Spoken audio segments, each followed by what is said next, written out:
Hi, I'm Derek Fildebrandt, publisher of the Western Standard. Today is November 24th, 2021, and you're watching The Pipeline. Today we're going to be discussing David Suzuki's comments blowing up in his face. Heyo. And fallout of the Alberta United Conservative Party's convention over the weekend, where we had some extensive coverage. And of course, as a part of that, the exclusive story coming from the Western Standard, Danielle Smith, saying, nice job you got there, Jason Kenney. Be a shame if that job was open. I might just, have to take it if it was open. Joining me today, as always, is Western Standard News Editor Dave Naylor. Derek, how are you doing? Not too bad. Too bad? Not too bad. And always, Western Standard Alberta political columnist and host of the Corey Morgan Show, Corey Morgan. Good day. It's always kind of a weird lead up. It's like host of the Corey Morgan Show, Dave Naylor. It'll be kind of fun. I think you should perhaps leave the comedy to the professionals. Wah, can we get a sound effect in the background? Wah, wah, wah. Oh, do we actually have that? Okay. Oh, see how high tech we are now? We actually have that. Okay. Well, I want to begin by thanking all of our Western Standard members for your continued support. Without your help, we couldn't do the work we do. We're very grateful for it, and we're constantly expanding our operations and on the editorial side, our operational side, to give you high-quality, independent Western media. If you're not yet a member of the Western Standard, go right now to westernstandardonline.com. Click on membership and try it free for 15 days. 15-day free trial. It's only $100 a year or $10 a month. I think it's a good deal. I don't know, but Dave, is it? I think it's a great deal. Yeah, Corey? Absolutely. Again, as I like to keep phrasing, it's way cheaper than the old paper newspaper subscriptions used to be, and you get better content. You play the role of the contrarian. You're supposed to say this is shit. You haven't taken me off enough yet today. Okay. All right, we'll see. Working on it. We'll see how it goes. All right. Well, we're going to begin by David Suzuki's explosive comments. Dave, set it up. Bit of a nutbar job here, Derek. David Suzuki was taking part in an Extinction Rebellion protest in Victoria on Saturday afternoon and told local TV stations that if things aren't done immediately to take concrete action against climate change, pipelines are going to get blown up, which caused immediate outrage across the country. Alberta Premier Jason Kenney went on an absolute tirade yesterday at the legislature during a press conference about Suzuki, and I think the CBC was questioning him why he would go after it. So took a few shots at our friends at the CBC too. In fact, if you go to Western Standard Online, you can read Kenney's tirade in his own words. We've got that up on our site today. But Jason Kenney, Alberta's Environment Minister, has introduced a motion. Nixon. There's a lot of Jasons. There's a lot of Jasons in government. Easy to get them mixed up. Jason Nixon has introduced a motion calling on everybody in the legislature to condemn Suzuki. Even the NDP's coming on board to join them, which is interesting, seeing as though they've had some of their members at Extinction Rebellion protests. And there's just been general outrage across the country, notably silent, of course, the Prime Minister, NDP leader Jagmeet Singh, even Conservative leader Aaron O'Toole has criticized him. But as Jason Kenney points out, if this was anybody else who said this stuff, they would be canceled, in quote, in a New York minute. And he brought up the case of Don Cherry and how the cancel culture got him. But for some reason, guys, the cancel culture has deemed David Suzuki untouchable. Well, you people don't know what you're talking about. What do you mean, you people? I don't know. What do you mean? I don't know. So, Corey, David Suzuki and his friends are saying, this is taken out of context. David Suzuki didn't say he is going to blow up pipelines or that people should blow up pipelines. He just said, hey, if you don't do what we tell you to do on, global warming stuff, somebody could blow up a pipeline. I mean, this stuff is going to happen. So, to the kids watching at home, You better take this seriously. I'm not going to blow up a pipeline. But I don't. These other guys who I'm speaking to an Extinction Rebellion rally at. I mean, he was not saying this to. He wasn't like showing up at like a conservative convention saying, "Conservatives, I really recommend you do this because there's some crazy guys over here and they're going to blow up pipelines if you don't do something." He was speaking to the crazy people. Yes. This was at an Extinction Rebellion rally. That is specifically who he is speaking to. And, I don't know, unfairly taken out of context. Not even in the slightest. And, it's a matter of who's saying it, where they're saying it, why they're saying it. I mean, there's a lot of nuance to this. And, I've watched some social media discussion. People like pointing out, oh, well, Donald Trump incited on January 6th. You know what? He did.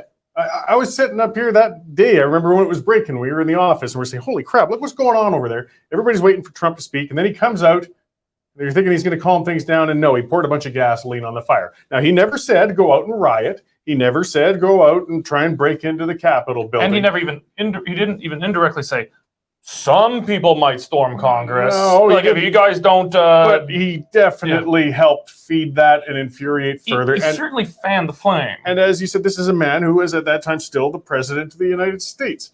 David Suzuki is a Canadian icon. He was respected. I grew up watching The Nature of Things. I loved it as a kid. Now it's clear he's just crazier than a shithouse rat. He's trying to find relevance in his ancient age. And he's speaking to these younger groups who are taking on the activism he doesn't have the energy and gumption to do any longer. And he's just hoping to stir things up on his way out from his mortal coil. And I do think, though, he's being canceled, even if informally. That we don't swarm like the left does quite as much, and demand he be gone. But this has cost him what little credibility he had left. I mean, the Suzuki Foundation already kind of said, yeah, he's not really with us. I know we're called that, but no.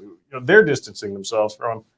He stepped in it deeply, but it's dangerous, irresponsible talk. I mean, that's Extinction Rebellion. We're not even talking Greenpeace, who are a bit kooky at the best of times. This is the most extreme of the environmental elements, and he was fanning the flames. Don't forget, guys, we have had pipeline bombings in the past, in Canada pipelines in I think the early 2000s. By Beaver Lodge. Up by Beaver Lodge. Well, it was like 97, began in like the mid-late 90s up in the early 2000s. And Weibo Ludwig.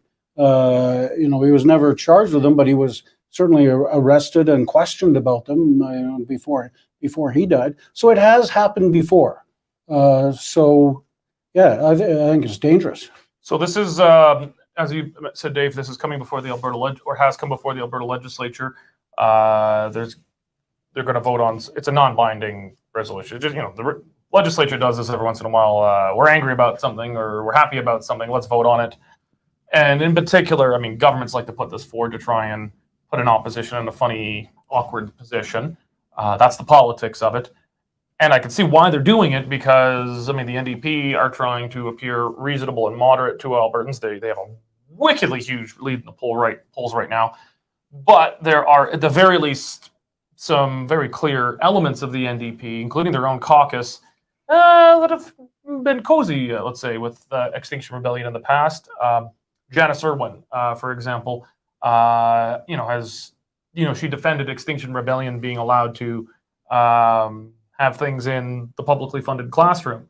Want to break down just a bit, how's this going in the legislature? What are we expecting of the NDP, and what's the NDP saying?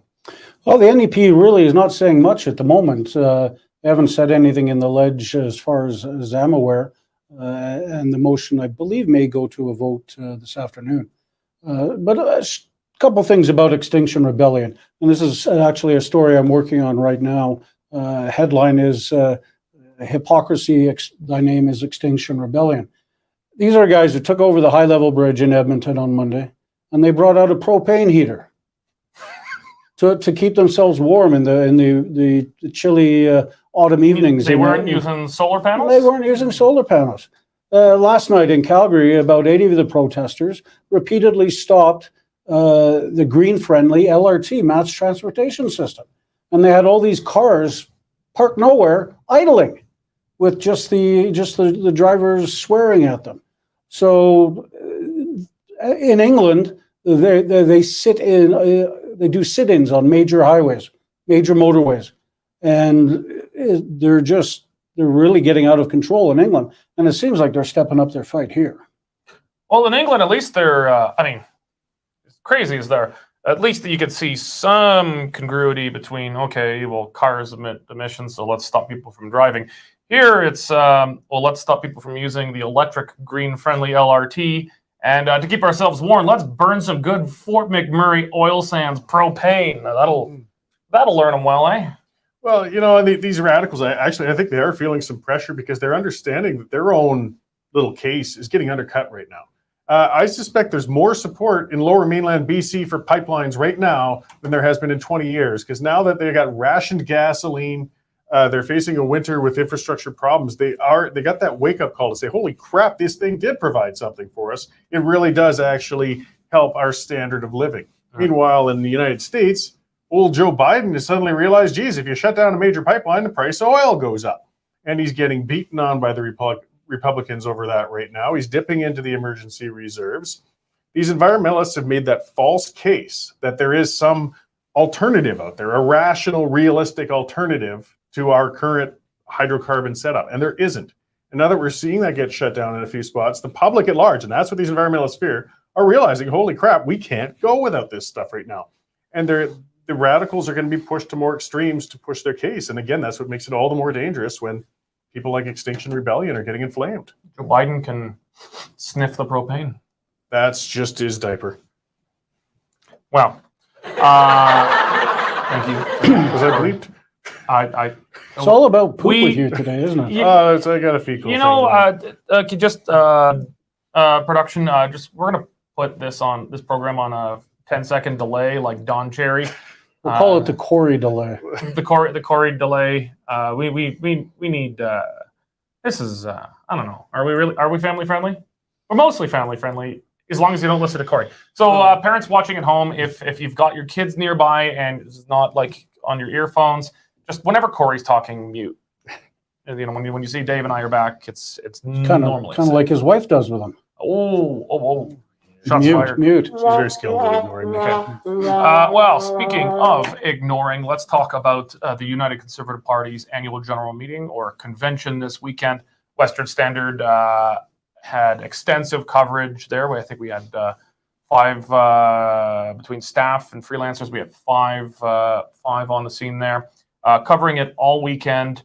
Dave, what were some of the highlights? Lots to digest from the weekend, Derek. 1,600 UCP members at the Grey Eagle Casino on the Sutton Land, just west of the city, from all over the province, started flooding in Friday night. Friday night, the big news was a resolution on the floor to increase the number of ridings needed to force a leadership review from 22 to 29. It was just announced on last Monday that threshold had been met, and 22 ridings had signed on. The motion to increase it passed, but it needed 75% to be enacted, and Kenny's forces were only able to rally 58%. This is even though there were allegations of third-party PACs basically paying for delegate convention fees to stuff the ballots on Kenny's side. Well, not stuff the ballots, but stack the number of delegates, because it costs like $350 to register, plus your hotel, plus your travel. This is not like showing up on election day to vote, you know, at your library around the corner. This is a fair bit more expensive to get into. Saturday was taken up with members voting on 29 separate proposals, everything from nuclear power to the debt and deficit and things like that. Interestingly, one motion to defend Alberta against the cancel culture got canceled. It was just announced. They couldn't pass it. They didn't even debate it. They just said they said the measure was withdrawn. So I found that interesting. Saturday was also the keynote address from Premier Kenny. He took the stage to a mostly standing ovation. I think there were some people that did not. And he gave for him a very fiery speech, emotional speech that was greeted with 10, I think I counted, standing ovations. Again, not everybody, but a good deal of it. And there was not, as Kenny said, the expected bun fight that the media had predicted or anticipated. Brian Jean was prowling the hallways. He's the former Wild Rose leader who was seeking the UCP nomination up in Fort McMurray. He was certainly, he was glad-handing in the hallway and a lot of people coming up to talk to him, but there was certainly no open rebellion whatsoever. On Saturday, Kenny had a press conference. Oh, Sunday. Sunday, sorry. He was as gleeful as a pig in the proverbial doo-doo. I'm not gonna say what Corey would say, but he was gleeful. He said he hasn't been this confident in his leadership for this long, and there was, as noted, almost a spring in his step when he bounced in there. So we'll leave the big development of the weekend for later, but I don't think the convention could have gone any better for Kenny. Well, other than that 29. Yeah, I'd say that was and I'd see that was as a proxy vote on his leadership. I think very much became proxy vote. I mean, some people are going to vote on principle one way or another. Do you think that threshold should be raised? Do you think it should not be raised? But I think most people were voting. If you support Jason Kenney, you vote to change the threshold. If you oppose him, you vote to keep the threshold. I'd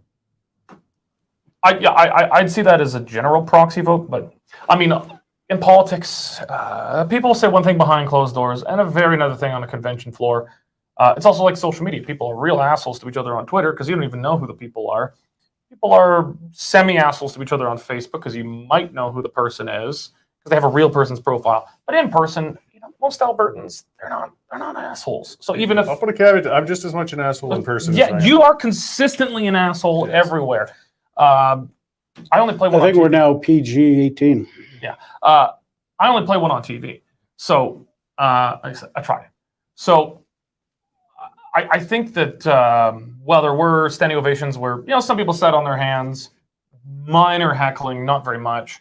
Most people were doing the standing ovation thing. I mean, political conventions. Forget Jason Kenney. Just all political conventions. When the leader speaks, it's kind of like Stalin speaking. Everyone keeps clapping. You don't want to be the last person, the first person to stop clapping. Everyone's there to show support. You bugger off into the evening. People go to these hospitality suites for free booze out of bathtubs, and things could be a bit different. Corey, do you think this? For judging by this, what do you think is the better judge of that room? The standing ovation numbers or the proxy vote on raising the thresholds for CAs demanding a leadership recall? Well, the proxy vote for sure, because that's a secret ballot and people can express themselves. They're saying, "Oh, it wasn't secret actually." That was actually that's right. You're right. Yes, and every one of those actually constitutional motions was rejected by the room. Like they couldn't make a bylaw change to reach that 3/4 bar. I think the members weren't too thrilled with the political maneuvering. I mean, they might not be, at least those gathered, ready to throw their leader under the bus completely, but they're getting crotchety. And we got to see an exercise of a lot of, like I said, political maneuverings and things going on, because that motion got put out on a Friday night, which is extremely rare in a political convention to deal with things like that on a Friday. And ironically, I think that might have been a bit what backfired, because the other move that was done was basically to stack the executive committee. And there was over 1,000 votes cast for that on the Saturday, and the Sunday, or at one point when they led up to that. But there was only about 600 people voting on the Friday night, because not everybody had made it down to the AGM yet. Not everybody wants to sit there voting on bylaw amendments. Yeah, but it's dry stuff. If he'd have put those bylaws onto the Saturday when most of his most loyal delegates were there, maybe he would have passed it, because he certainly got the executive committee that he wanted. Mm-hmm. And I think what we found out in the convention is what Jason Kenney's going to be doing going forward. He repeatedly said Alberta is back, Alberta is on the rise. And he pointed to a $7 billion week the province had last week with new investment announcements. So that's his plan going forward. Alberta is now an economic lion. Alberta is going to lead the country in economic growth. We are back, baby. So that's what he's going to be campaigning. Well, he made the case that, look, I might be on, he didn't say he's unpopular, but he kind of gave it a hint that not all is well in Tory land. So essentially he said, look, I might be unpopular, but I shouldn't be unpopular, because here's the great things I'm doing. And the only reason I'm unpopular is because the NDP have a political party. The NDP have taken political advantage of this political situation. Shocker that the NDP would try to get popular and chip away at the government support I mean, it's a very old Toryland view of politics that the opposition should just be the opposition. They should. Why are they trying to be the government? Like, why are they trying to get popular and take power? We're the government, for God's sakes, and we'll always be the government. We've almost always been the government. And he also said, look, there's going to be a leadership vote at some point, but in the meantime, you should all STF. You should all shut the something up. Be quiet, sheathe your swords. You're going to get to vote. But keep your squabbling behind closed doors. Stop leaking to the media. Stop talking to the media. Stop having these public fights. Be quiet. Sheathe your swords in the meantime. You're going to get your vote. I'm actually not sure they're really going to get the vote they think they're going to get, because we were talking about this constituency association threshold. They tried to raise the threshold to stop the special resolution. That failed. So on paper right now, so what Kenny wanted was, fine, if there's going to be a leadership review vote, it's going to be at an annual general meeting where you're going to pay $400 or $500 to register, hotel, travel, all of these things. And that plays to Kenny's incredible strengths as a political operative, an organizer, where you can get these third-party political action committees to sponsor delegate fees and travel fees and stuff like that, stack the room, and win it that way. The special resolution, the thing with these constituency associations we're talking about, it's demanding an open vote of the whole membership. Every United Conservative Party member would get to vote, and it only costs your $10 membership if you're not already a member. And those are two very different votes. One, Kenny will win. If it's voted in an annual general meeting, Kenny's gonna win. I don't think as strongly as he thinks he would win, but I think he'll win. If it's a special meeting, if it's every member can vote, period, and you can vote, on your computer with a pin or something, I think there'd be a very real chance he could actually lose that. And but he now controls the board undisputedly right now from this convention. And I got a nagging feeling that this board is just not going to approve the special resolution, even though the bylaws require it. It is legally required because these are bylaws under the Societies Act in Alberta.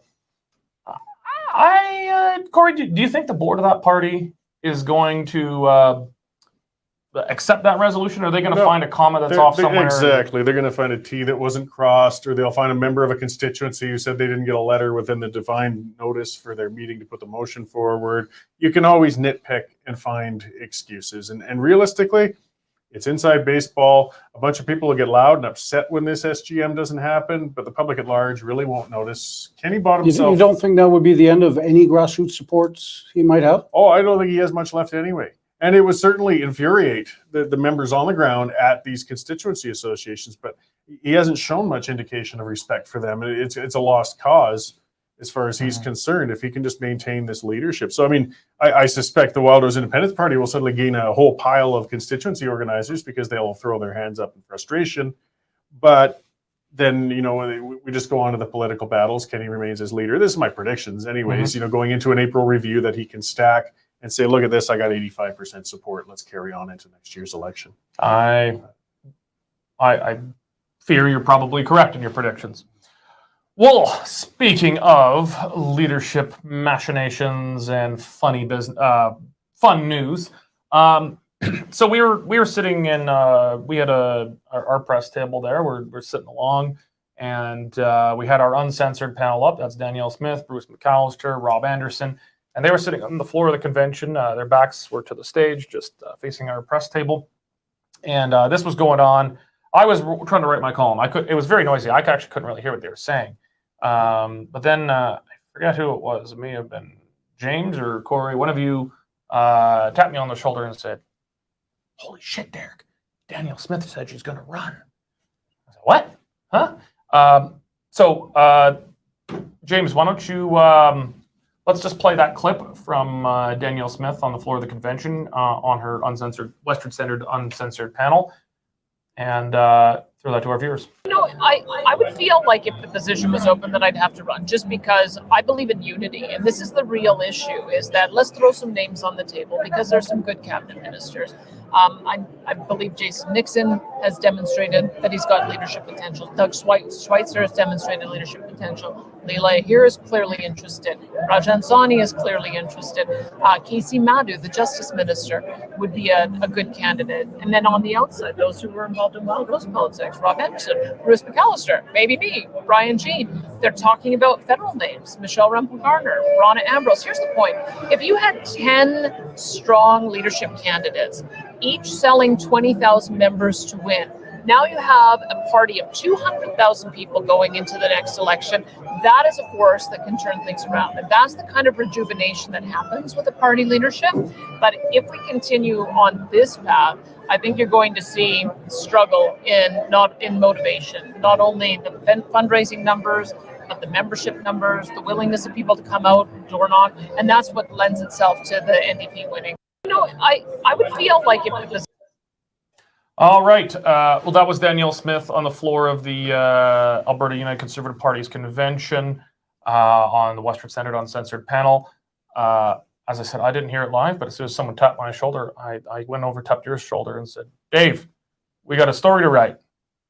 We did, and once our story was published, you could see it almost going across the convention floor as the everybody's typing into or looking at the story on their iPhones. Significant development. Danielle Smith saying if the job becomes open, she feels like she has to run for it. She, of course, has history as former leader of the Wild Rose, and will go down in political history as crossing the floor over to the Tory side, which some people smarter than me think may have cost them the election and put the NDP in power. So there's a lot of people groaning about her announcement. There's a lot of people clapping about the announcement. But other than Brian Jean, she's the first one to publicly come out and say she'll go after the job. Corey, she didn't say she is running, but she said if the job was open, she'd have to run. I guess, do you think two Wild Rose enter, one Conservative leave? I mean, it'd be quite the double belt title match for Brian Jean versus Danielle Smith. Head to head, which one do you think would win? Well, I was playing around with some Twitter polling, which is notoriously unreliable. But I think in the case of measuring them, because most of my following tends to be conservative minded, it's not like throwing it out there in general, it gets a bit of a measure. And I threw some wish list names out there and had a few thousand voters on my polls. And when it came between Danielle Smith and Brian Jean, Smith soundly trounced Jean as far as the preference. But I had a whole lot of comments, of course, saying they wanted absolutely nothing to do with either of them. I mean, it's getting very speculative.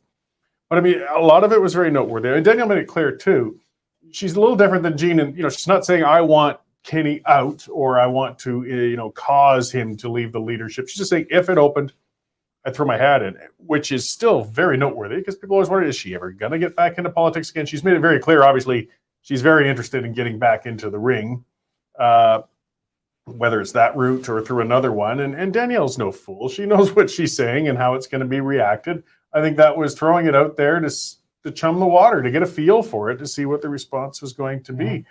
And how she's interpreted that response at this point. I'm certain she got a heck of a lot of feedback from a number of people, both positive and negative, will impact where she might think do down the road. It was very interesting to see her come out and say that, though. Yeah, it certainly was chum in the water. I think that's a good analogy because, as Dave said, about 30 seconds after this went out, you'd just see some kind of commotion, and everyone started looking down at their phones. It definitely was something thrown into the water, Dave. Yeah. What's the impression you got about how well that was received at the convention? Well, again, I think it was 50-50. A lot of people were secretly clapping, and a lot of people were kind of rolling their eyes. As Corey says, she's not a dumb woman. She knew this would be sort of like throwing the proverbial grenade into the middle of it, and she wanted to see what the reaction would be, and there was certainly a ton of it. I've never, I think Jason Kenney was in the room at the time, I'm not positive. I've never seen someone announce their leadership intentions while the guy currently in the job is in the same room. I mean, points for balls. Corey, do you think, there's like I guess a debate out there in terms of is Brian Jean's current role right now explicitly gunning for Kenny's job openly and publicly. Some actually think that actually might strengthen Kenny's position because it's not Kenny versus a ideal, generic new leader. It's like in the States, Joe Biden versus generic Republican. Generic Republican always wins, or Donald Trump versus generic Democrat. Generic Democrat almost always wins. The generic candidates always seem to do better than real people because real people have faults, and some people like them, some people don't. Do you think having Smith and Jean, their names clearly put up in the window? I mean, Smith not to the same extent as Jean, clearly, but do you think their names being so prominently in the window now, is that going to hurt the case? Does that strengthen Kenny's hand that he now has very specific opponents that he's contrasted to? Or does this help the case for getting rid of Kenny that, hey guys, if Kenny's gone, this is not a vacuum. There's clearly these two people. And then, Daniel Smith, listed off a long list of people, some of them I think better than others. But do you think Smith entering here and Jean's presence going after Kenny weakens Kenny or helps him? It weakens him in a couple of ways. One of which, and it's something I kind of wrote about at the time, one of the things that's kind of saving Kenny's butt, and I was talking to people on the floor saying, well, what do you think? And they say, well, who's going to replace him? There is a void, and people don't want to get rid of one if they see a void. And not only did Danielle, as you said, mention herself, she listed off a whole bunch of other people. Like that void starts getting filled, people start thinking a little more, well, how would the future look if such and such, even if it's not Danielle or Jean, was in that role?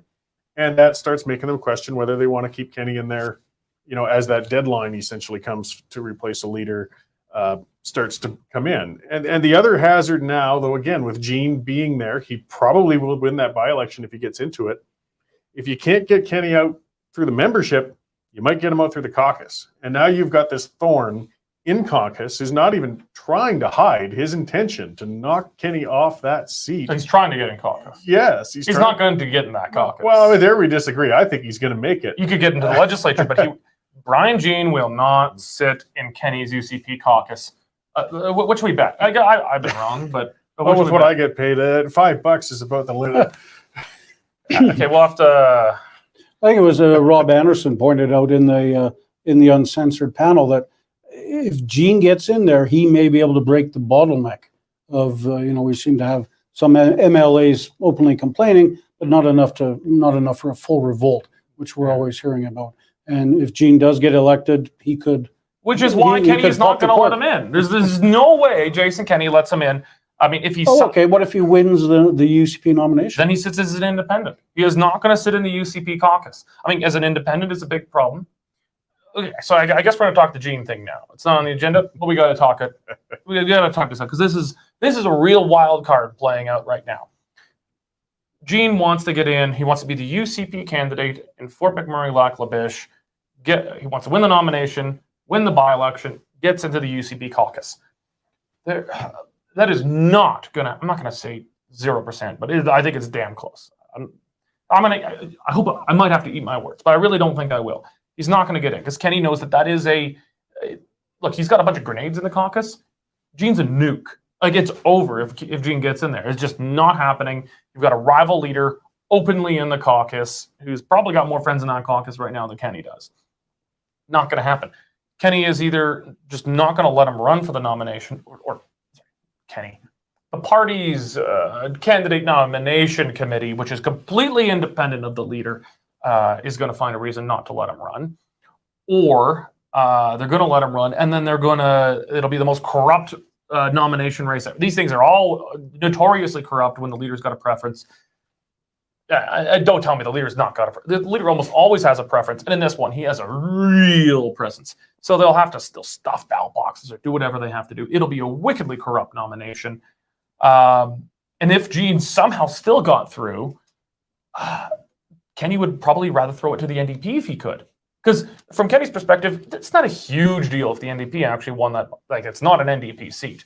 But, I mean, if Kenny would not put a dime into the by-election, he's not going to have anybody up there campaigning. He'll probably do what he can to split his own vote. Kenny would probably rather the Wild Rose show a little bit of strength, not win, but show a little bit of strength, and the NDP win. Because if the NDP wins, well, whatever, it doesn't change the balance of power. It's just another NDP seat.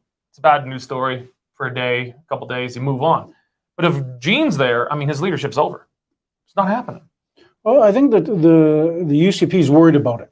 On the weekend, or last weekend, they played the race card. A senior member of Kenny's office tweeted that Brian Jean was basically disgusting. And Jean stupidly referred to his opponent as black. Oh, no, he said he's a Nigerian economist. Nigerian economist. It was a bit odd to point out. It was a stupid tweet. Yeah. You know, but playing the race card shows, I think, that they're worried about it. Even though Jean lobbed it up as a softball, they're still worried, I think. And I'm not as certain as you are. I mean, if you know more about the inner machinations, but if he wins the nomination, does he then have to be selected to be the candidate? No, the nomination makes you the candidate. Okay. So if he wins the nomination, and I'm like Corey, I think he may do. So he goes on the ballot as a UCP candidate. Well, then he wins. Then he wins. But he's not going to be on the ballot as a UCP candidate. Okay, but if he wins the UCP nomination, they're not going to let him. So you think they'll stack the meeting? Yes. Right. If they even let the meeting take place to have a vote, which is not a sure thing, if they allow him to be on the ballot in the party's internal nomination, they're going to have to stack it. There's no way. He can't be the UCP candidate. Jason Kenney cannot let him be the UCP candidate. More likely is they disqualify him, don't let him run at all, or they stack the meeting and defeat him that way, and then Gene runs as an independent. That's the question, because he could still end up in the legislature. Now, independents do not get elected in Alberta. Now, all of you watching at home think you're popular and wonderful enough to get elected as an independent. You're not.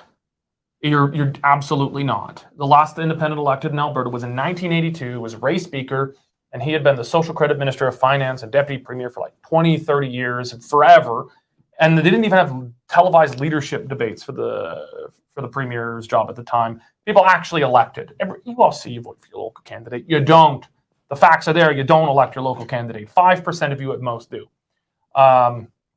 But, I mean, Gene has been a long-time representative up there. He's very well-known. Kenny is wickedly unpopular. I think in his rare circumstance, it's possible he actually could eke it out as an independent. What do you think the chances are of that? I think, again, when you're talking those rare exceptions of an independent winning, I think of Nunziata, for example, in Toronto when he broke from the Liberals. If they've established already as an elected representative in the area and there's circumstances where, where they were odiously blocked or in a fight with the party, the electors can stand up and put them in. Gene could be one of those in that position. I mean, he was a member of parliament for a time. He was the MLA for a period of time. He's involved in the community. So I fully agree with what you're saying. If it's somebody from nowhere, you're never going to win as an independent. But this isn't somebody from nowhere. This is somebody well recognized up there. And as you said, with a very unpopular premier right now. Yeah. And if he does get elected as an independent, I mean, then he's in the legislature. And then, I mean, that does put a ton more pressure on Kenny. But honestly, I think Kenny's best case scenario here is actually the NDP wins the seat. I mean, it is that much of a no-win situation that his best case scenario is probably the NDP wins that by-election. Gotta love democracy. Gotta love Alberta politics. It's never dull. Well, speaking of never dull, if you want to stay up on the latest in political news across Western Canada, you need to be a member of the Western Standard to get complete access to all of our content. We're putting out more content today right now than something like the Calgary Herald. Huge, owned out of Toronto, pumping out material. Most of this material is coming from Post Media headquarters in Toronto, and we're still beating them. So if you're not yet a member of the Western Standard, go to westernstandardonline.com, click on membership. It's only $10 a month or $100 a year, and you can try it free for 15 days. Try it free, see if you like it. I'm confident you're going to like it, and you're going to want to stick around and support independent Western media like the Western Standard. Corey, Dave, thank you very much, and thank you all for joining us today. God bless, and if you're watching from the Lower Mainland BC right now, try to stay dry.